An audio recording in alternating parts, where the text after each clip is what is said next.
Hello and welcome to the YouTube channel Law Minds. Today we are starting with a new series of Contract Act, that is Contract Act 1. We would be covering all the topics in compilation of 10 modules. Today the video will be dealing with first module. So there is a synopsis what all we are going to covering in upcoming videos. Module 1, Module 2, Module 3, Module 4, Module 5, Module 6, Module 7, Module 8, Module 9, and Module 10. These are all the basics of what you are going to deal in LLB, BA LLB, BBA LLB, BCom LLB first semester. So, without any further delay, we are starting with Contract Act. So, what is contract? A contract is a legal binding agreement between two or more parties that outline the terms and the condition for a specific transaction or relationship. हमारी रोजमर्रा की जिंदगी में हम daily contract करते हैं, तो contract क्या होता है? पहला कीवर्ड है लीगली बाइंडिंग एग्रीमेंट। एक दो पार्टीज के बीच में या दो से ज्यादा पार्टीज के बीच में कोई एक एग्रीमेंट होना कॉमन बेसिस के ऊपर जो लीगली बाइंडिंग हो। दूसरा, स्पेसिफिक ट्रांजैक्शन और रिलेशनशिप, किसी स्पेसिफिक चीज या रिलेशनशिप के लिए। Contract are used in various types of aspect of businesses and personal interaction to define rights, obligation and responsibilities of the party. तो कॉन्ट्रैक्ट से हमें क्या मदद मिलती है? हम पार्टीज के जो कॉन्ट्रैक्ट में है उनके राइट्स, ऑब्लिगेशन और रिस्पॉन्सिबिलिटीज डिफाइन कर पाते हैं। तो elements and the major things about contracts are, first is offer. Offer क्या होता है? एक प्रपोजल जो एक पार्टी दूसरी पार्टी को देती है जिसके बेसिस पे एक्सेप्टेंस आता है। तो एक्सेप्टेंस क्या हो गया? एग्रीमेंट। और एक्सेप्टेंस मतलब word in itself is sufficient. एक पार्टी एग्री करती है दूसरी पार्टी के उस ऑफर पे। दूसरे एक्सेप्टेंस के बाद आता है कंसिडरेशन। कंसिडरेशन मतलब कुछ मनी वैल्यू या कुछ भी ऐसी चीज जिसके बदले में वो काम होगा। उसके बाद आती है लीगल कैपेसिटी। लीगल कैपेसिटी मतलब क्या दोनों पार्टी लीगल कैपेसिटी में है कि वो कॉन्ट्रैक्ट में आ सकते हैं। दैट इज वो ने मेजर होना जरूरी है। किन्हीं किन्हीं केसेस में वो मेजर नहीं हो, वो हम आगे भी डील करेंगे। लीगल पर्पस, जो जो पर्पस है जिसके लिए वो ऑफर बनाया गया है वो लीगल होना चाहिए। इलीगल पर्पस के लिए कॉन्ट्रैक्ट लीगली बाइंडिंग नहीं होता तो वो कॉन्ट्रैक्ट कहलाता नहीं है, वो इलीगल एग्रीमेंट हो जाता है। फिर आता है म्यूचुअल असेंट। म्यूचुअल असेंट मतलब दोनों पार्टीज को एक म्यूचुअल टर्म्स में जो ऑफर करा गया है उस पर एग्रीमेंट देना, दैट इज एग्री करना। तो ये 6 स्टेप्स हैं, इनके फ्लो में कॉन्ट्रैक्ट बनता है। पहला क्या है? ऑफर, फिर acceptance, consideration, legal capacity, legal purpose and mutual assent. Contract can be written और verbal. Contract as per contract act 1872 दोनों तरीके के हो सकते हैं, ओरल या रिटन। मगर written contract are more feasible because हमारे पास एक एविडेंटरी वैल्यू रहती है आगे उसे इन्फोर्स कराने के लिए। ओरल कॉन्ट्रैक्ट भी इन्फोर्सेबल होते हैं लेकिन उनके लिए हमें एविडेंटरी वैल्यू मतलब विटनेसेस चाहिए जिसकी लीगल ऑब्लिगेशंस और कॉम्प्लेक्स हो सकती हैं। तो we would prefer always go for written contracts. So let's come to historical background. How Contract Act 1872 was built up. So, insignificant piece of legislation in the legal history of India governing contracts and agreement between the parties. It was enacted during British colonial era period and remains a fundamental part of Indian framework. ये British era में enforce हुआ था, that is 1872, but आज भी ये applicable है India में। The Indian Contract Act 1872 is based on English common law, the principle of English common law. It came in enforcement of September 1, 1872. तो English common law क्या है? The roots of Contract Act in England came to be traced back in medieval times. Early legal times relied heavily on local customs and tradition. Over time and centralized idea emerged. तो जब industrial revolution आया England में तो उसके दौरान हमें contracts की बहुत जरूरत पड़ने लगी कि एक एम्प्लॉयर और एम्प्लॉय के बीच में एक लीगल कैपेसिटी बिल्डअप नहीं हो पाती थी जिसके वजह से दिक्कत आने लगी एम्प्लॉयमेंट टर्म्स में।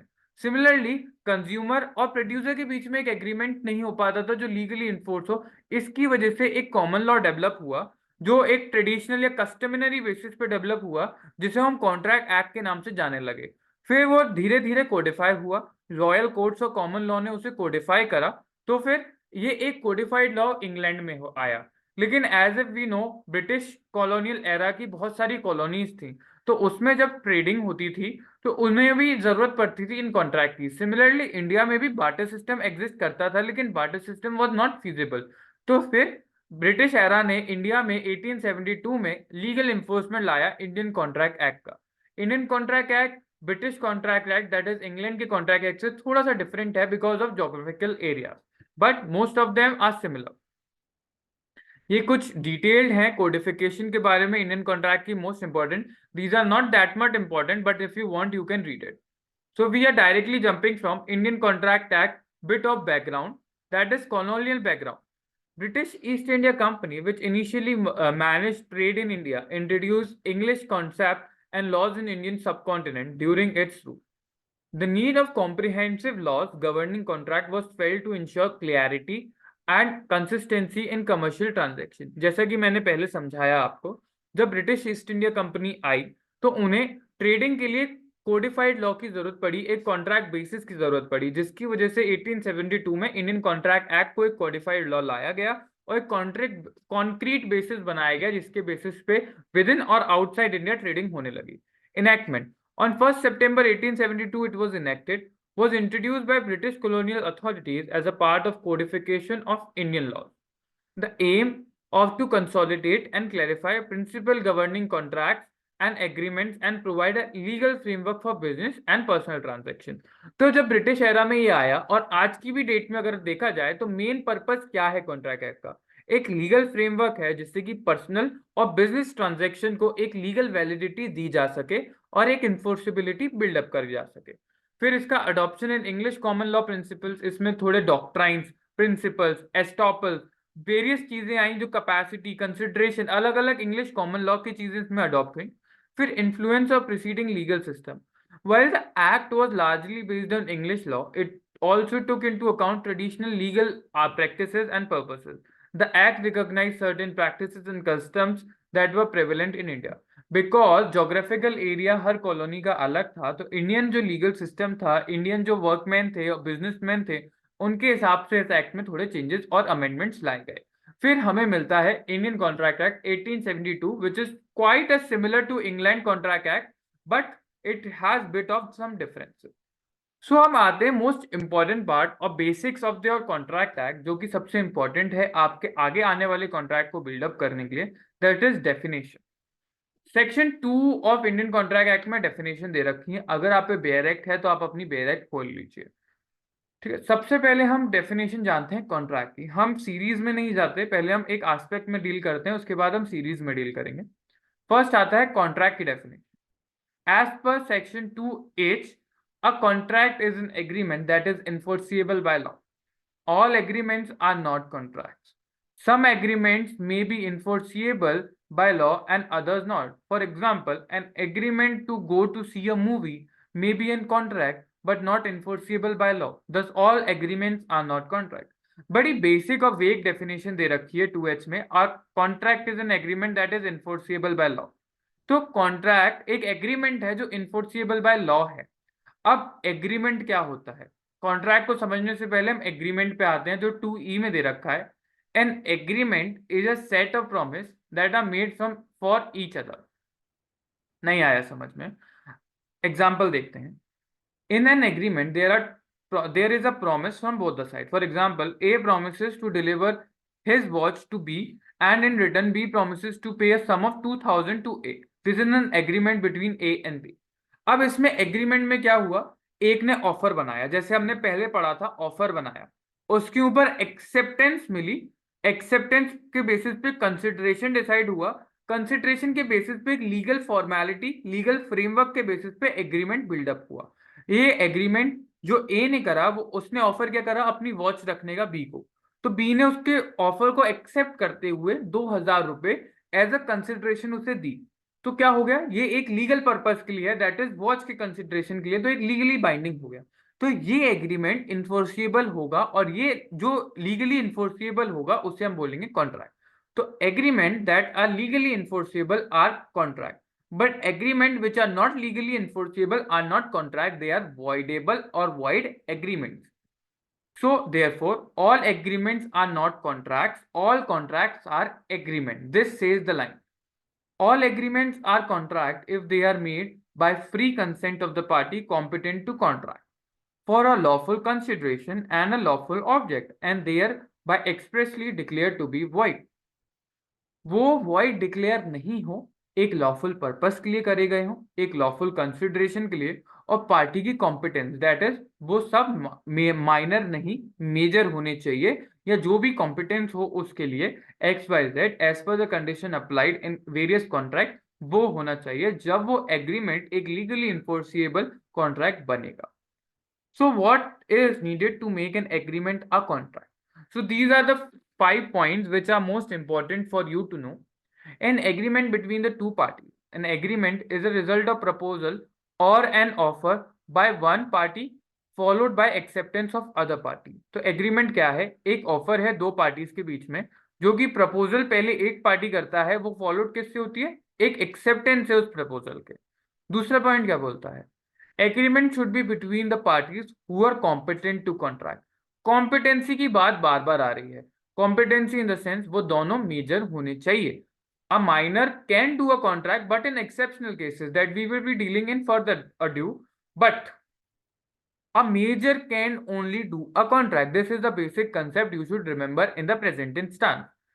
Thirdly, there should be a lawful consideration and a lawful object in respect to an agreement. एक लॉफुल कंसिडरेशन होना चाहिए और एक लॉफुल ऑब्जेक्ट होना चाहिए. इलीगल ऑब्जेक्ट्स के लिए एग्रीमेंट्स लॉफुली बाइंडिंग नहीं होंगे, वो इन्फोर्सिएबल नहीं होंगे, तो वो कॉन्ट्रैक्ट नहीं कहलाएंगे. Fourth, there should be free consent of the parties when they entered into a agreement. Free consent मतलब एक वो बिना किसी के प्रेशर में आए, बिना किसी के इन्फ्लुएंस में आए, बिना किसी डर के, दैट इज अनड्यू इन्फ्लुएंस के बिना वो कॉन्ट्रैक्ट में एक ऑफर एक्सेप्ट करें, जब भी वो एक्सेप्टेंस एग्रीमेंट में लीगली बाइंडिंग होगा. Last point, the agreement must not be one which may be expressly declare to be void. कोई ऐसी चीज जो लॉ के द्वारा वॉइड डिक्लेयर करी गई है या कस्टम्स द्वारा वॉइड है, वो एग्रीमेंट नहीं माना जाएगा. होप आपको ये एग्रीमेंट और कॉन्ट्रैक्ट की डेफिनेशन समझ में आई है. Moving forward, what is consideration? As per section 2D, consideration refers to the act, absence or promise of one party in exchange of other party promise. Consideration क्या है? Consideration कोई value है या promise है जो ऑफर एक्सेप्ट करा गया है उसके अगेंस्ट में. मतलब जो कॉन्ट्रैक्ट होता है वो इक्विवेलेंट बैलेंस पे बेसिस होता है. एक एक्सेप्टेंस ऑफ द ऑफर और दूसरे बैलेंस में होता है कंसिडरेशन. कंसिडरेशन वैल्यूएबल भी वैल्यू भी हो सकती है, मींस मनी हो सकती है, गोल्ड, ज्वेलरी या एक्सवाइजेड कुछ भी हो सकता है, या कंसिडरेशन कुछ और भी हो सकता है लाइक प्रॉपर्टी, लैंड और anything which is payable in money. But exception to this is Abdul Aziz versus Muhammad Ali in 1914. This is a landmark case, you should all remember this. A promise founded on motive of generosity, prudence and natural duty is a promise without consideration. They are valid in exceptional cases. कुछ ऐसे promises होते हैं, कुछ ऐसे close relationships में जो कि prudence, generosity या नेचुरल ड्यूटी पे बनाए जाते हैं, like father and son, mother and daughter, father and daughter, mother and daughter, son and sister, brother and sister. These are some natural duties or relationship which are built upon some generosity, prudence और मतलब mutual acceptance. तो इनके बीच में कभी कभार ऐसे agreements हो जाते हैं जिनके में कोई लीगली बाइंडिंग कोई या फिर वैल्यूएबल कंसिडरेशन नहीं होते, बट वो वैलिड माने जाते हैं.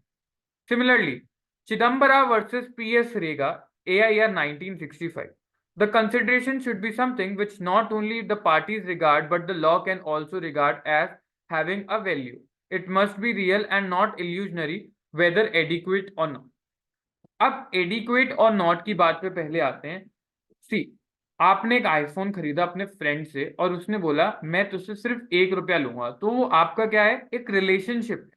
तो भले ही वो 1 रुपया एक बैलेंस नहीं बना रहा या फिर वो वैल्यू आईफोन की होल्ड नहीं कर रहा, लेकिन आपके दोस्त उससे सेटिस्फाइड है, तो लॉ के आईज में वो 1 रुपी विल होल्ड अ कंसिडरेशन.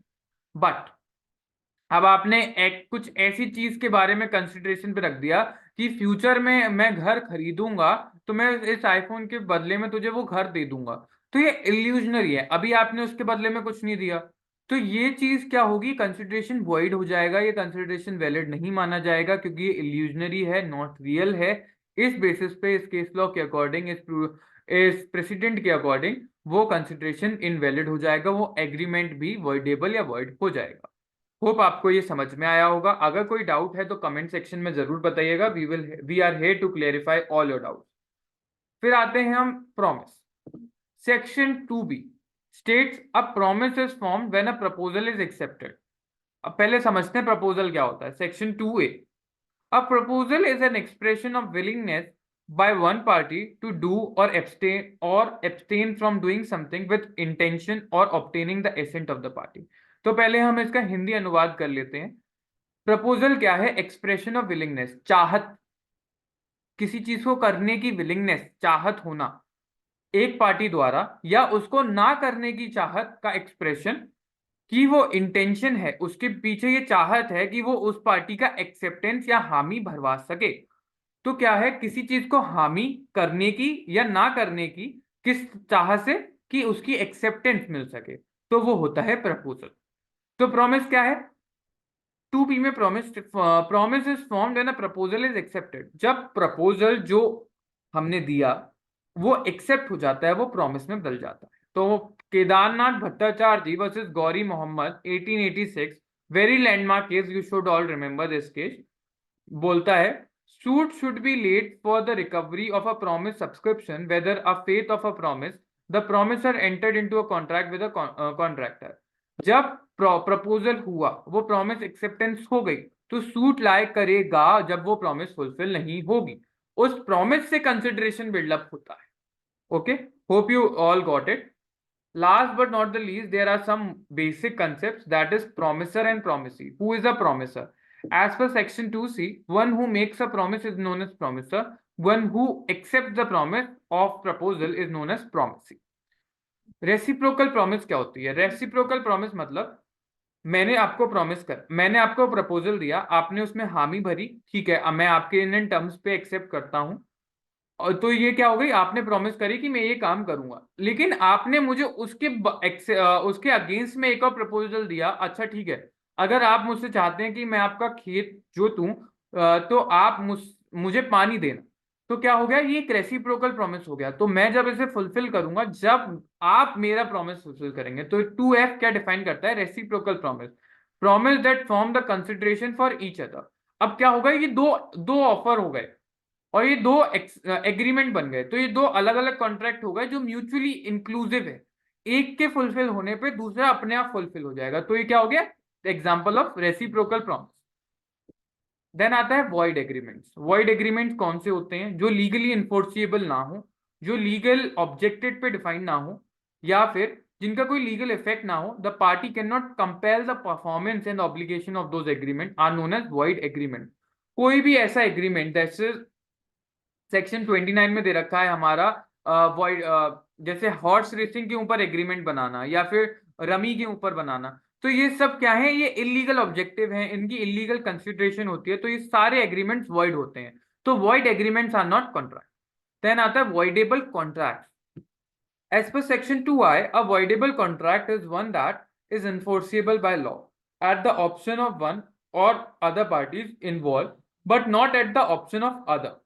जो दूसरा पार्टी है वो उसे इन्फोर्स नहीं कर सकता, बट जो जो अदर पार्टी है, मतलब दो पार्टीज होते हैं, एक पार्टी तो एक्सेप्ट कर सकता है, दूसरा उसे इन्फोर्सेबल नहीं कर सकता। तो जो पार्टी उसे इन्फोर्स नहीं करा सकता, उसके पार्ट पे जो कॉन्ट्रैक्ट वॉइडेबल, वो कॉन्ट्रैक्ट उसके पार्ट पे वॉइडेबल होंगे। In such contract one party has a right to repudiate the contract while the other party may enforce it. एक पार्टी तो इन्फोर्स करा सकती है, बट दूसरी पार्टी पे राइट ना होने की वजह से वो उसे वॉइडेबल डिक्लेयर करा सकती है, मतलब उसे रद्द कर सकती है। तो those contract are known as voidable contract. इनको फर्दर डिटेल में हम आगे आने वाले मॉड्यूल्स में पढ़ेंगे, आप टेंशन नहीं लीजिए। अपने डाउट्स कमेंट सेक्शन में जरूर बोलिएगा, we are here to clarify your doubts. Then आते हैं void contract. Void contracts is not any concept but defined in 2J. A contract that ceases to be enforceable by law becomes void. Agreement जो enforceable थे law के according, but वो seize हो गए, मतलब law बदल गया या कोई ऐसा अमेंडमेंट आया लॉ में जिसकी वजह से वो कॉन्ट्रैक्ट अब इन्फोर्सेबल नहीं है, वो वॉइड हो जाते हैं। Such contracts have no legal effect on outside the parties and cannot be compelled to perform the obligation in these contracts.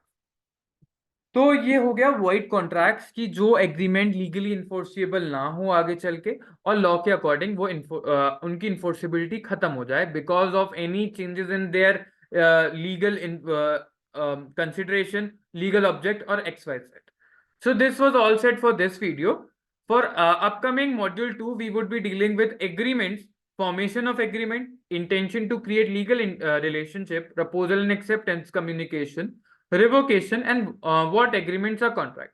For some of the parts I have explained in very detail, but if something is not clear, अगर मेरे से कुछ रह गया हो या कुछ चीज क्लियर नहीं हो, आप अपने कमेंट में बताइएगा.